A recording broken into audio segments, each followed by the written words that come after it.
بسم اللہ الرحمن الرحیم۔ ازدواجی زندگی انسانی تمدن میں ازدواجی زندگی کی اہمیت۔ فہرست موضوعات تفہیم القرآن جلد اول ازدواجی زندگی صفحہ 99 سورہ بقرہ آیت 102۔ فَيَتَعَلَّمُونَ مِنْهُمَا مَا يُفَرِّقُونَ بِهِ بَيْنَ الْمَرْءِ وَزَوْجِهِ، پھر بھی یہ لوگ ان سے وہ چیز سیکھتے تھے جس سے شوہر اور بیوی میں جدائی ڈال دیں۔ مطلب یہ ہے کہ اس منڈی میں سب سے زیادہ جس چیز کی مانگ تھی وہ یہ تھی کہ کوئی ایسا عمل یا تعویذ مل جائے جس سے ایک آدمی دوسرے کی بیوی کو اس سے توڑ کر اپنے اوپر عاشق کر لے۔ یہ اخلاقی زوال کا وہ انتہائی درجہ تھا جس میں وہ لوگ مبتلا ہو چکے تھے۔ پست اخلاقی کا اس سے زیادہ نیچا مرتبہ اور کوئی نہیں ہو سکتا کہ ایک قوم کے افراد کا سب سے دلچسپ مشغلہ پرائی عورتوں سے آنکھ لڑانا ہو جائے اور کسی کی منکوحہ عورت کو اس کے شوہر سے توڑ کر اپنا کر لینے کو وہ اپنی سب سے بڑی فتح سمجھنے لگیں۔ ازدواجی تعلق در حقیقت انسانی تمدن کی جڑ ہے۔ عورت اور مرد کے تعلق کی درستی پر پورے انسانی تمدن کی درستی اور اس کی خرابی پر پورے انسانی تمدن کی خرابی کا مدار ہے۔ لہٰذا وہ شخص بدترین مفسد ہے جو اس درخت کی جڑ پر تیشہ چلاتا ہو جس کے قیام پر خود اس کا اور پوری سوسائٹی کا قیام منحصر ہے۔ حدیث میں آتا ہے کہ ابلیس اپنے مرکز سے زمین کے ہر گوشے میں اپنے ایجنٹ روانہ کرتا ہے، پھر وہ ایجنٹ واپس آ کر اپنی اپنی کارروائیاں سناتے ہیں۔ کوئی کہتا ہے میں نے فلاں شر کھڑا کیا، مگر ابلیس ہر ایک سے کہتا جاتا ہے کہ تو نے کچھ نہ کیا۔ پھر ایک آتا ہے اور اطلاع دیتا ہے کہ میں ایک عورت اور اس کے شوہر میں جدائی ڈال آیا ہوں۔ یہ سن کر ابلیس اس کو گلے لگا لیتا ہے اور کہتا ہے تو کام کر کے آیا ہے۔ اس حدیث پر غور کرنے سے یہ بات اچھی طرح سمجھ میں آ جاتی ہے کہ بنی اسرائیل کی آزمائش کو جو فرشتے بھیجے گئے تھے انہیں کیوں حکم دیا گیا کہ عورت اور مرد کے درمیان جدائی ڈالنے کا عمل ان کے سامنے پیش کریں۔ دراصل یہی ایک ایسا پیمانہ تھا جس سے ان کے اخلاقی زوال کو ٹھیک ٹھیک ناپا جا سکتا تھا۔ ازدواجی زندگی کے آداب۔ فہرست موضوعات تفہیم القرآن جلد اول ازدواجی زندگی صفحہ 169 170 سورہ بقرہ آیت 222 223۔ وَيَسْأَلُونَكَ عَنِ الْمَحِيضِ قُلْ هُوَ أَذًى فَاعْتَزِلُوا النِّسَاءَ فِي الْمَحِيضِ وَلَا تَقْرَبُوهُنَّ حَتَّى يَطْهُرْنَ فَإِذَا تَطَهَّرْنَ فَأْتُوهُنَّ مِنْ حَيْثُ أَمَرَكُمُ اللَّهُ إِنَّ اللَّهَ يُحِبُّ التَّوَّابِينَ وَيُحِبُّ الْمُتَطَهِّرِينَ نِسَاؤُكُمْ حَرْثٌ لَكُمْ فَأْتُوا حَرْثَكُمْ أَنَّىٰ شِئْتُمْ وَقَدِّمُوا لِأَنفُسِكُمْ وَاتَّقُوا اللَّهَ وَاعْلَمُوا أَنَّكُمْ مُلَاقُوهُ وَبَشِّرِ الْمُؤْمِنِينَ۔ پوچھتے ہیں حیض کا کیا حکم ہے؟ کہو وہ ایک گندگی کی حالت ہے، اس میں عورتوں سے الگ رہو اور ان کے قریب نہ جاؤ جب تک کہ وہ پاک صاف نہ ہو جائیں۔ پھر جب وہ پاک ہو جائیں تو ان کے پاس جاؤ اس طرح جیسا کہ اللہ نے تم کو حکم دیا ہے۔ اللہ ان لوگوں کو پسند کرتا ہے جو بدی سے باز رہیں اور پاکیزگی اختیار کریں۔ تمہاری عورتیں تمہاری کھیتیاں ہیں، تمہیں اختیار ہے جس طرح چاہو اپنی کھیتی میں جاؤ، مگر اپنے مستقبل کی فکر کرو اور اللہ کی ناراضی سے بچو۔ خوب جان لو کہ تمہیں ایک دن اس سے ملنا ہے، اور اے نبی جو تمہاری ہدایت کو مان لیں انہیں فلاح و سعادت کا مژدہ سنا دو۔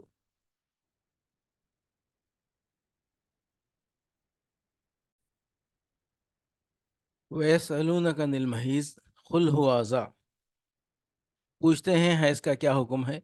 کہو وہ ایک گندگی کی حالت ہے۔ اصل میں اذا کا لفظ استعمال ہوا ہے جس کے معنی گندگی کے بھی ہیں اور بیماری کے بھی۔ حیض صرف ایک گندگی ہی نہیں بلکہ طبی حیثیت سے وہ ایک ایسی حالت ہے جس میں عورت تندرستی کی بنسبت بیماری سے قریب تر ہوتی ہے۔ فَاعْتَزِلُوا النِّسَاءَ فِي الْمَحِيضِ وَلَا تَقْرَبُوهُنَّ حَتَّى يَطْهُرْنَ، اس میں عورتوں سے الگ رہو اور ان کے قریب نہ جاؤ جب تک کہ وہ پاک صاف نہ ہو جائیں۔ قرآن مجید اس قسم کے معاملات کو استعاروں اور کنایوں میں بیان کرتا ہے، اس لیے اس نے الگ رہو اور قریب نہ جاؤ کے الفاظ استعمال کیے ہیں، مگر اس کا مطلب یہ نہیں ہے کہ حائضہ عورت کے ساتھ ایک فرش پر بیٹھنے یا ایک جگہ کھانا کھانے سے بھی احتراز کیا جائے اور اسے بالکل اچھوت بنا کر رکھا جائے، جیسا کہ یہود اور ہنود اور بعض دوسری قوموں کا دستور ہے۔ نبی صلی اللہ علیہ وسلم نے اس حکم کی جو توضیح فرما دی ہے، اس سے معلوم ہوتا ہے کہ اس حالت میں صرف فعل مباشرت سے پرہیز کرنا چاہیے، باقی تمام تعلقات بدستور برقرار رکھے جائیں۔ فَإِذَا تَطَهَّرْنَ فَأْتُوهُنَّ مِنْ حَيْثُ أَمَرَكُمُ اللَّهُ، پھر جب وہ پاک ہو جائیں تو ان کے پاس جاؤ اس طرح جیسا کہ اللہ نے تم کو حکم دیا ہے۔ یہاں حکم سے مراد حکم شرعی نہیں ہے، بلکہ وہ فطری حکم مراد ہے جو انسان اور حیوان سب کی جبلت میں ودیت کر دیا گیا ہے اور جس سے ہر متنفس بالطبع واقع ہے۔ نساؤکم حرث لکم فاتو حرثکم انا شئتم، تمہاری عورتیں تمہاری کھیتیاں ہیں، تمہیں اختیار ہے جس طرح چاہو اپنی کھیتی میں جاؤ۔ یعنی فطرت اللہ نے عورتوں کو مردوں کی سیرگاہ نہیں بنایا ہے، بلکہ ان دونوں کے درمیان کھیت اور کسان کا سا تعلق ہے۔ کھیت میں کسان محض تفریح کے لیے نہیں جاتا، بلکہ اس لیے جاتا ہے کہ اس سے پیداوار حاصل کرے۔ نسل انسانی کے کسان کو بھی انسانیت کی کھیتی میں اس لیے جانا چاہیے کہ وہ اس سے نسل کی پیداوار حاصل کرے۔ خدا کی شریعت کو اس سے بحث نہیں کہ تم اس کھیت میں کاشت کس طرح کرتے ہو، البتہ اس کا مطالبہ تم سے یہ ہے کہ جاؤ کھیت ہی میں، اور اس غرض کے لیے جاؤ کہ اس سے پیداوار حاصل کرنی ہے۔ وَقَدِّمُوا لِأَنفُسِكُمْ، مگر اپنے مستقبل کی فکر کرو۔ جامع الفاظ ہیں جن سے دو مطلب نکلتے ہیں اور دونوں کی یکساں اہمیت ہے۔ یہ کہ اپنی نسل کو برقرار رکھنے کی کوشش کرو تاکہ تمہارے دنیا چھوڑنے سے پہلے تمہاری جگہ دوسرے کام کرنے والے پیدا ہوں۔ دوسرے یہ کہ جس آنے والی نسل کو تم اپنی جگہ چھوڑنے والے ہو، اس کو دین، اخلاق اور آدمیت کے جوہروں سے آراستہ کرنے کی کوشش کرو۔ بات کے فقرے میں اس بات پر بھی تنبیہ فرما دی ہے کہ اگر ان دونوں فرائض کے ادا کرنے میں تم نے قصداً کوتاہی کی تو اللہ تم سے باز پرس کرے گا۔ ازدواجی زندگی کو صبر سے نبھانا۔ فہرست موضوعات، تفہیم القرآن، جلد اول، عنوان ازدواجی زندگی، صفحہ 334، سورہ نساء آیت 19۔ وعاشرہن بالمعروف فإن کرہتموہن فعسى ان تکرہوا شیئا ویجعل اللہ فیہ خیرا کثیرا، ان کے ساتھ بھلے طریقے سے زندگی بسر کرو، اگر وہ تمہیں ناپسند ہو تو ہو سکتا ہے کہ ایک چیز تمہیں پسند نہ ہو، مگر اللہ نے اسی میں بہت کچھ بھلائی رکھ دی ہو۔ یعنی اگر عورت خوبصورت نہ ہو یا اس میں کوئی ایسا نقص ہو جس کی بنا پر شوہر کو پسند نہ آئے، تو یہ مناسب نہیں ہے کہ شوہر فوراً دل برداشتہ ہو کر اسے چھوڑ دینے پر آمادہ ہو جائے۔ حتی الامکان اسے صبر و تحمل سے کام لینا چاہیے۔ بسا اوقات ایسا ہوتا ہے کہ ایک عورت خوبصورت نہیں ہوتی، مگر اس میں بعض دوسری خوبیاں ایسی ہوتی ہیں جو ازدواجی زندگی میں حسن صورت سے زیادہ اہمیت رکھتی ہیں۔ اگر اسے اپنی ان خوبیوں کے اظہار کا موقع ملے تو وہی شوہر جو ابتداً محض اس کی صورت کی خرابی سے دل برداشتہ ہو رہا تھا، اس کے حسن سیرت پر فریفتہ ہو جاتا ہے۔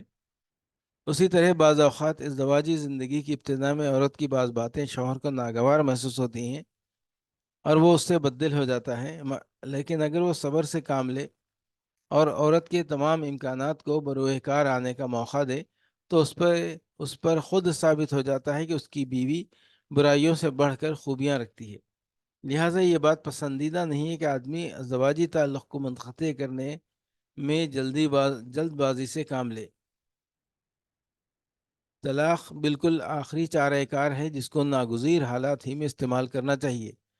نبی صلی اللہ علیہ وسلم کا ارشاد ہے کہ ابغض الحلال الی اللہ الطلاق، یعنی طلاق اگرچہ جائز ہے مگر تمام جائز کاموں میں اللہ کو سب سے زیادہ ناپسند اگر کوئی چیز ہے تو وہ طلاق ہے۔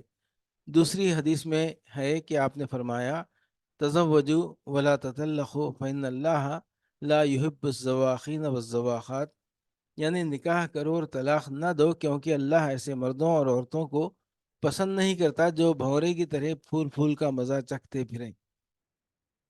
ازدواجی تعلق کی نوعیت، فہرست موضوعات، تفہیم القرآن جلد اول، عنوان ازدواجی زندگی، صفحہ 145، سورہ بقرہ آیت 187۔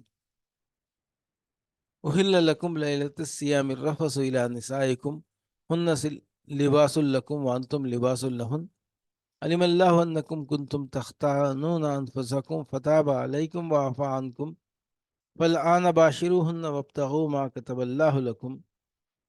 تمہارے لیے روزوں کے زمانے میں راتوں کو اپنی بیویوں کے پاس جانا حلال کر دیا گیا ہے، وہ تمہارے لیے لباس ہیں اور تم ان کے لیے۔ اللہ کو معلوم ہو گیا کہ تم لوگ چپکے چپکے اپنے آپ سے خیانت کر رہے تھے، مگر اس نے تمہارا قصور معاف کر دیا اور تم سے درگزر فرمایا۔ اب تم اپنی بیویوں کے ساتھ شباشی کرو اور جو لطف اللہ نے تمہارے لیے جائز کر دیا ہے اسے حاصل کرو۔ ہن لباس لکم وانتم لباس لہن، وہ تمہارے لیے لباس ہیں اور تم ان کے لیے۔ یعنی جس طرح لباس اور جسم کے درمیان کوئی پردہ نہیں رہ سکتا، بلکہ دونوں کا باہمی تعلق و اتصال بالکل غیر منفک ہوتا ہے، اسی طرح تمہارا اور تمہاری بیویوں کا تعلق بھی ہے۔ فالآن باشروہن وابتغوا ما کتب اللہ لکم، اب تم اپنی بیویوں کے ساتھ شباشی کرو اور جو لطف اللہ نے تمہارے لیے جائز کر دیا ہے اسے حاصل کرو۔ ابتدا میں اگرچہ اس قسم کا کوئی صاف حکم موجود نہ تھا کہ رمضان کی راتوں میں کوئی شخص اپنی بیوی سے مباشرت نہ کرے، لیکن لوگ اپنی جگہ یہی سمجھتے تھے کہ ایسا کرنا جائز نہیں ہے۔ پھر اس کے ناجائز یا مکروہ ہونے کا خیال دل میں لیے ہوئے بسا اوقات اپنی بیویوں کے پاس چلے جاتے تھے۔ یہ گویا اپنے ضمیر کے ساتھ خیانت کا ارتکاب تھا، اور اس سے اندیشہ تھا کہ ایک مجرمانہ اور گناہ گارانہ ذہنیت ان کے اندر پرورش پاتی رہے گی۔ اس لیے اللہ تعالیٰ نے پہلے اس خیانت پر تنبیہ فرمائی اور پھر ارشاد فرمایا کہ یہ فعل تمہارے لیے جائز ہے، لہٰذا اب اسے برا فعل سمجھتے ہوئے نہ کرو، بلکہ اللہ کی اجازت سے فائدہ اٹھاتے ہوئے قلب و ضمیر کی پوری طہارت کے ساتھ کرو۔ مہر کے معاملے میں فریقین کو فیاضانہ برتاؤ کا حکم، فہرست موضوعات تفہیم القرآن جلد اول، عنوان ازدواجی زندگی، صفحہ 181، سورہ بقرہ آیت 236۔ لا جناح علیکم ان طلقتم النساء ما لم تمسوهن او تفرضوا لهن فریضہ ومتعوهن علی الموسع قدرہ وعلی المقتر قدرہ متاعا بالمعروف حقا علی المحسنین۔ تم پر کچھ گناہ نہیں اگر اپنی عورتوں کو طلاق دے دو قبل اس کے کہ ہاتھ لگانے کی نوبت آئے یا مہر مقرر ہو۔ اس صورت میں انہیں کچھ نہ کچھ دینا ضرور چاہیے۔ خوشحال آدمی اپنی مقدرت کے مطابق اور غریب اپنی مقدرت کے مطابق معروف طریقے سے دے، یہ حق ہے نیک آدمیوں پر۔ اس صورت میں انہیں کچھ نہ کچھ دینا ضرور چاہیے۔ اس طرح رشتہ جوڑنے کے بعد توڑ دینے سے بہرحال عورت کو کچھ نہ کچھ نقصان تو پہنچتا ہی ہے، اس لیے اللہ تعالیٰ نے حکم دیا کہ حسب مقدرت اس کی تلافی کرو۔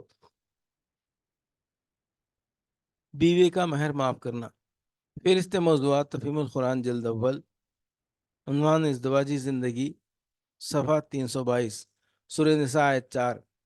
وآتوہن صدقاتہن نحلہ فإن طبن لکم عن شیء منہ نفسا فکلوہ ہنیئا مریئا، اور عورتوں کے مہر خوشدلی کے ساتھ فرض جانتے ہوئے ادا کرو، البتہ اگر وہ خود اپنی خوشی سے مہر کا کوئی حصہ تمہیں معاف کر دیں تو اسے تم مزے سے کھا سکتے ہو۔ حضرت عمر رضی اللہ عنہ اور قاضی شرح کا فیصلہ یہ ہے کہ اگر کسی عورت نے اپنے شوہر کو پورا مہر یا اس کا کوئی حصہ معاف کر دیا ہو اور بعد میں وہ اس کا پھر مطالبہ کرے تو شوہر اس کے ادا کرنے پر مجبور کیا جائے گا، کیونکہ اس کا مطالبہ کرنا یہ معنی رکھتا ہے کہ وہ اپنی خوشی سے مہر یا اس کا کوئی حصہ چھوڑنا نہیں چاہتی۔ مہر مارنے کے لیے عورت کو تنگ نہ کیا جائے، فہرست موضوعات تفہیم القرآن جلد اول، عنوان ازدواجی زندگی، صفحہ 334، سورہ نساء آیت 19۔ یا ایھا الذین آمنوا لا یحل لکم ان ترثوا النساء کرہا ولا تعضلوهن لتذهبوا ببعض ما آتيتموهن إلا أن يأتين بفاحشة مبينة۔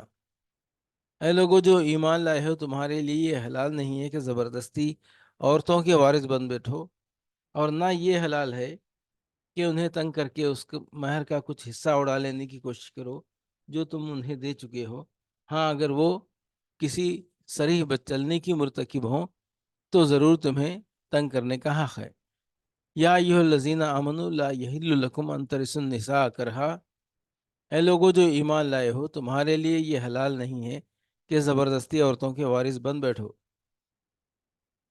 اس سے مراد یہ ہے کہ شوہر کے مرنے کے بعد اس کے خاندان والے اس کی بیوہ کو میت کی میراث سمجھ کر اس کے ولی وارث نہ بن بیٹھیں۔